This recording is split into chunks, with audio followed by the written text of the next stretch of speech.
I'm here with the Reverend Canon Becca Kello. Mm-hmm.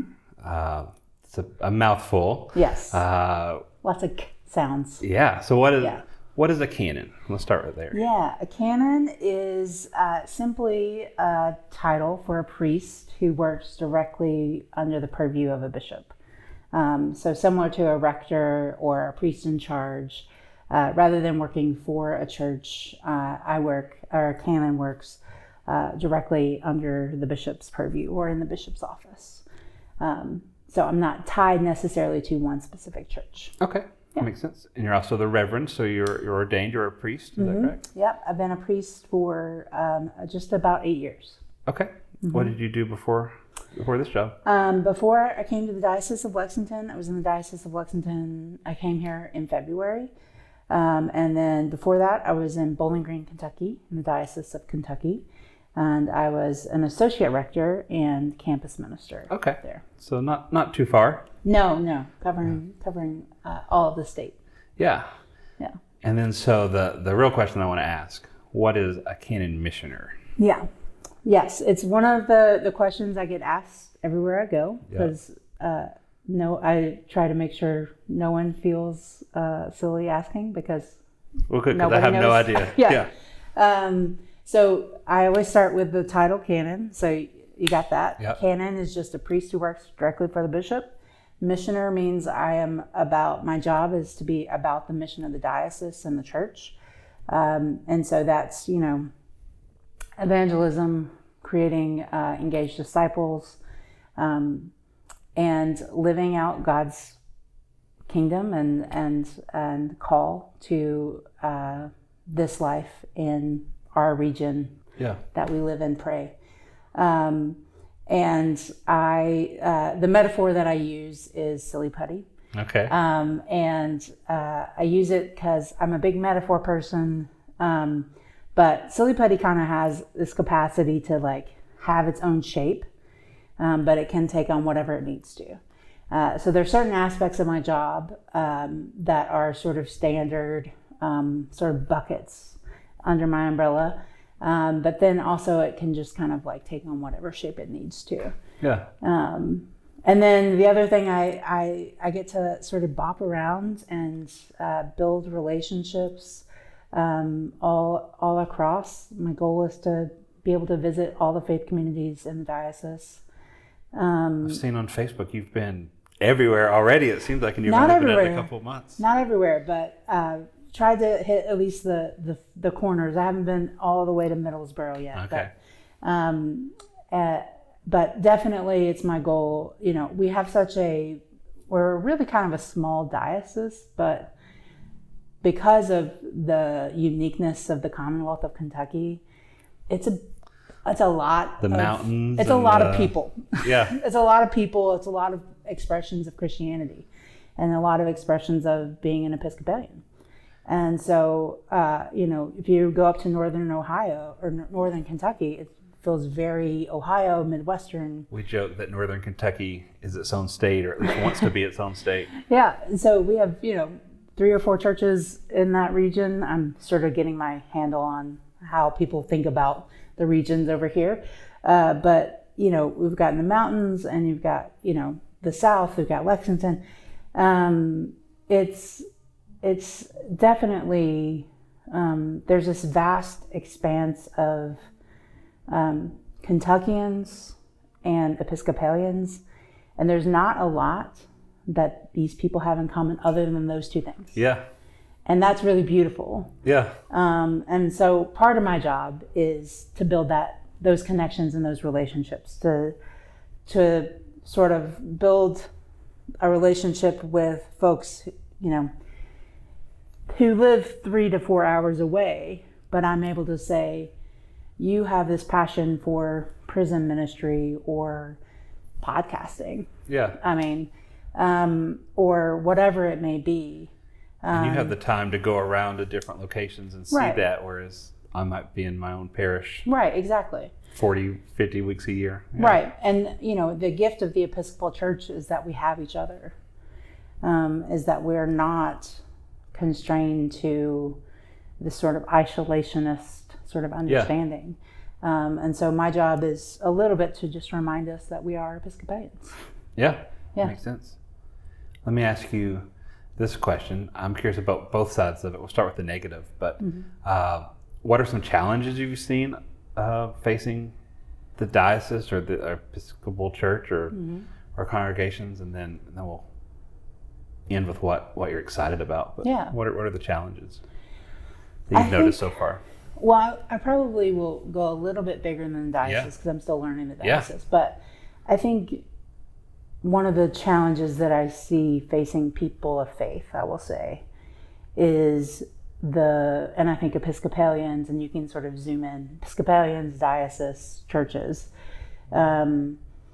is the burden of the past stories that we carry. Sometimes the stories that have hurt us get their hooks on us. Yeah. And, I believe sincerely in the resurrection. I take it seriously. It's not just a Sunday habit. And, I believe God redeems all things. But sometimes that takes some time. Yeah. And I think that one of the things that is a challenge is letting God's redemption truly ungrasp our hands from those painful stories, whether it's about what has been done to us and we have the right. Many people have been hurt by religion, have been hurt by other Christians, other Episcopalians, whatever it is, there is validity in holding on to that pain, but there is also validity in releasing it into God's redemption. And so I think that that's one of the things holding up faith back, and is this sort of, I think it's vital to stay in the grief as long as you need to, and to let church be a hospital. Yeah. But when it starts to give you bed sores, is when it's the problem. Yeah. Yeah. I've heard that saying all my life. Church is a hospital for for sinners, not a whatever museum for saints. Is the one that I heard growing up. Yeah. But even thinking about a hospital, you need doctors and you need patients. Mm-hmm. Right. And so the church, I think, is even unique in this situation that we're all both. Like we're all healing from some things and helping others heal from. Yes. Yeah. Yeah. What do you see your role towards that as a Canon Missioner? Are you? Yeah. I am a openly happy to confess Pollyanna. I will see the silver lining in anything. Yeah. And I think that is a gift. It's a gift, it's a curse, it's all the things, both sides of the same coin. But I can walk into a space that is run down and in a really bad situation and still see something good. And it's not, sometimes it's a reach. Yeah. Sometimes it is a reach, but usually it's genuine, and because I see the people and I see the work of the people and the energy of the people. And so what I see my role is I just want to see and to pay attention and to reflect back to people. And you have a fresh set of eyes. Exactly. that they don't necessarily have. Yeah. Right. And my role is not to, as that silly putty, as that inflatable air guy, as sometimes I refer to myself as the dealership. I'm not coming to any of these faith communities or areas of the diocese to say, this is what we need to do, this is how you need to do it. I'm just paying attention and saying, look at you. Yeah. You're already doing it. Yeah. And I think a lot of times people forget how God works in their lives, and how gifted they are, because life is so hard. It's so hard to be a human. Yeah. It's so hard to be a human. I do this for myself. I have people in my life who do this for me. And so I see my role as Canon Missioner as getting to do this for the diocese. Okay, yeah. Yeah. I think you've already kind of started talking about it, but what are you most excited for in your role and for the diocese as we move forward? Yeah, definitely that. Like, I have just really loved, I sort of, the summary way to put it is I just want to come and see like everybody's little, like, my grandmother gave this little thing and here's this thing hanging on the wall that explains this quirk about our church. I love all of that. I love to hear the stories of how people got to where they are, how churches got to where they are. And I think that there's power in telling that story, especially to a new person. Okay, yeah. Because when you tell it to somebody who already knows the story, you sort of skip over the good parts. Yeah. Unintentionally. I think people tend to skip over the good parts. But when you're telling it to someone new, you're kind of giving the best foot forward. And so you get to retell here's the shiniest version of who we are. Yeah, the most hopeful version as well, yeah. Yeah. And I am really excited to, I'll have a few sort of one-on-one partnerships that I'll work with for faith communities who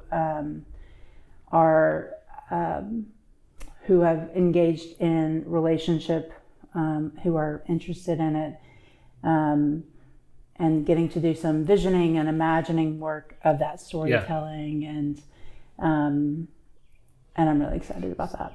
So different parishes reach out directly for you to be more involved. It's so it's in conversation with Bishop Mark and Canon Amy and the bishop's staff, and my Sundays are sort of bopping around, and then I'll start my my first sort of partnership with St. Andrew's Lexington this coming month. And I'll be there once a month and get to preach and celebrate with them and just sort of imagine. And St. Andrew's is our only historically Black congregation in our diocese. Okay. And they have such an amazing story to tell that I'm excited. Yeah.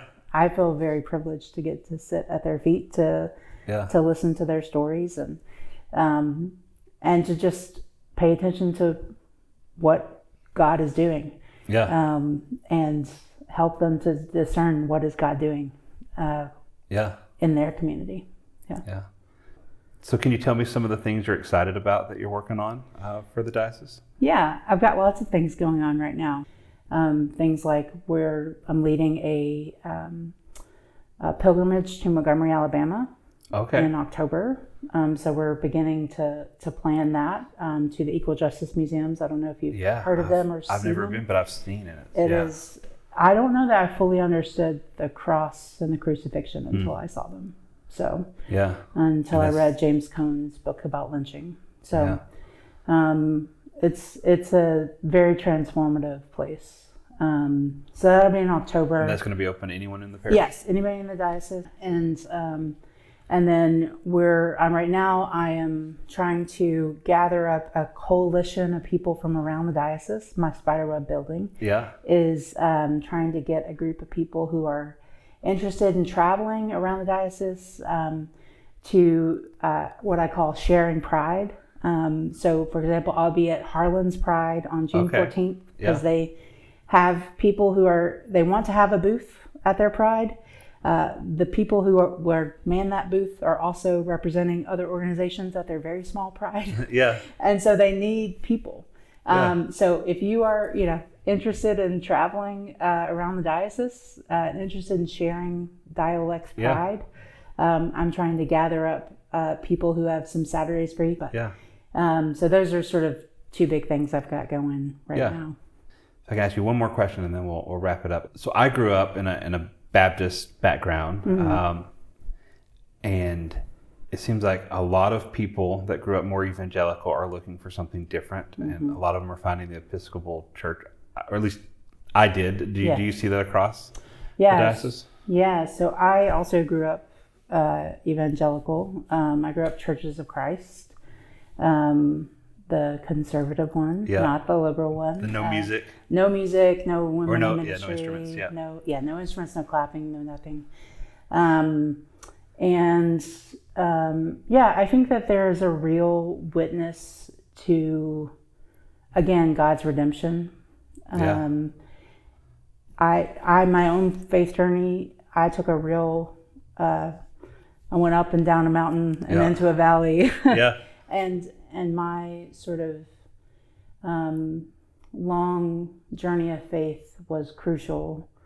And what I have told people is I was always going to end up in the Episcopal Church.